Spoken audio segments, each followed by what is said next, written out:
Les amis, bien le bonjour. L'identité numérique en France. Où en sommes-nous vraiment? C'est l'intitulé de l'article que je vais lire aujourd'hui. Comme vous le savez, je lis à chaque fois un article. Vous aurez le lien dans le descriptif de la vidéo. Aujourd'hui, cet article qui est proposé par mes élèves de français conversationnel est un article important, je pense, parce qu'il va y avoir du changement. Il y a du changement dans l'air. Donc, on attaque la lecture directement sans perdre de temps. C'est parti.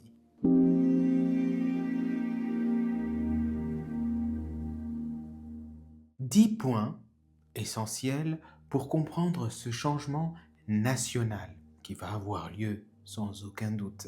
Donc moi je vais en citer 5 et je vais vous laisser donc l'opportunité de lire les 5 autres points dans l'article directement, donc de lire l'article avec le descriptif, donc le lien.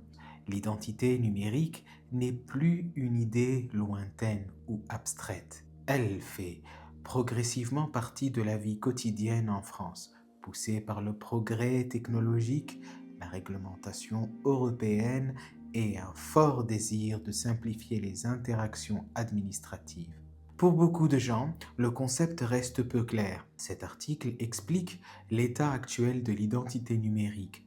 En France, dans l'univers franco-français, francophone, français, à travers 10 points essentiels, en faisant la lumière sur ses enjeux, ses promesses et ses limites. Premièrement, ce que l'identité numérique signifie vraiment aujourd'hui. L'identité numérique fait référence à la capacité de prouver officiellement qui vous êtes en ligne d'une manière sécurisée et reconnue par le gouvernement.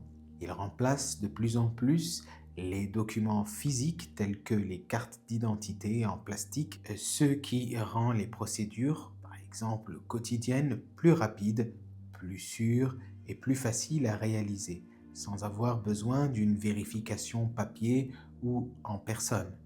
Deuxièmement, le cadre juridique crucial, RGPD, ou réglementation européenne. L'identité numérique en France repose sur une base juridique solide, impose la transparence, le consentement, la minimisation des données et des niveaux élevés de protection des informations personnelles. Pendant ce temps, le règlement européen EIDAS établit des normes techniques et de sécurité pour l'identification électronique et les signatures numériques. Troisièmement, France Identité, la pierre angulaire du système français.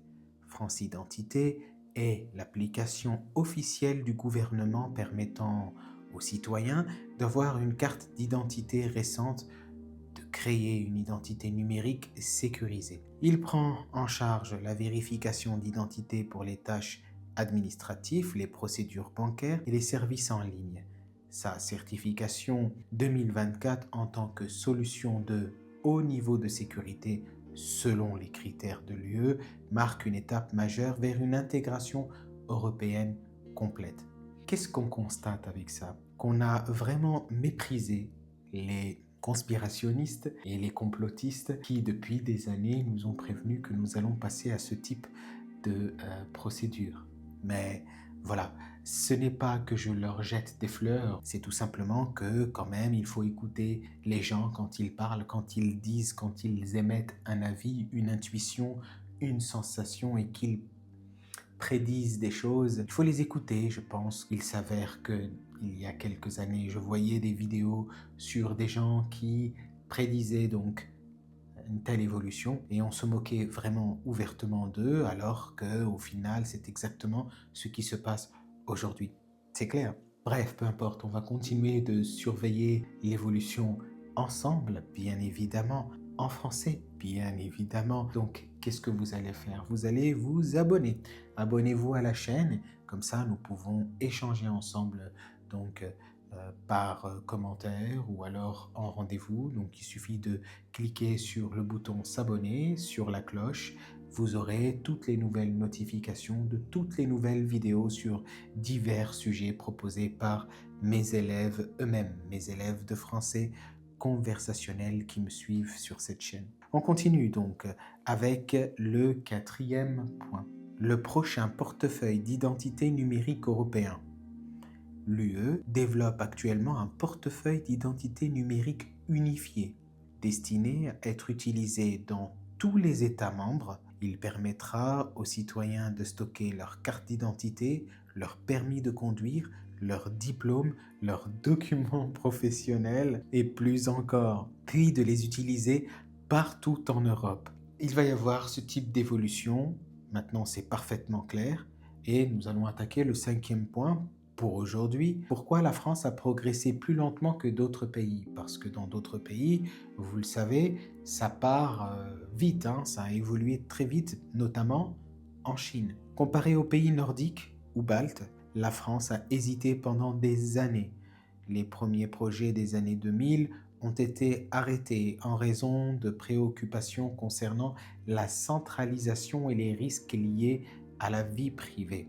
La Cour constitutionnelle française a même bloqué certaines initiatives jugées trop intrusives. Cette prudence culturelle et juridique a ralenti les progrès. Aujourd'hui, cependant, la France va de l'avant avec un modèle plus équilibré et axé sur la vie privée. Ça reste à voir. Le débat est ouvert. Si vous avez un avis, ce que vous en pensez, n'hésitez pas de le faire en commentaire. Je réponds à tous les commentaires, particulièrement aux élèves, car je corrige les commentaires des élèves également. Pour ma part, vous pouvez me faire un don sur Tipeee, T-I-P-E-E-E. N'hésitez pas. Merci à ceux qui l'ont déjà fait. Vous commencez à devenir nombreux en tant que donateurs, tipeurs. Et donc, du coup, je vous en remercie infiniment. Vous avez, en gros, dans le descriptif de quoi prendre un cours de français avec moi, français conversationnel, de faire un don sur Tipeee ou alors tout simplement de lire l'article qui est ici. Vous n'aurez qu'à le traduire de l'anglais vers le français. On se dit à très bientôt. Je vous souhaite une bonne journée ou une bonne soirée selon l'heure à laquelle vous êtes en train de visionner cette vidéo. Et puis à plus, tout simplement.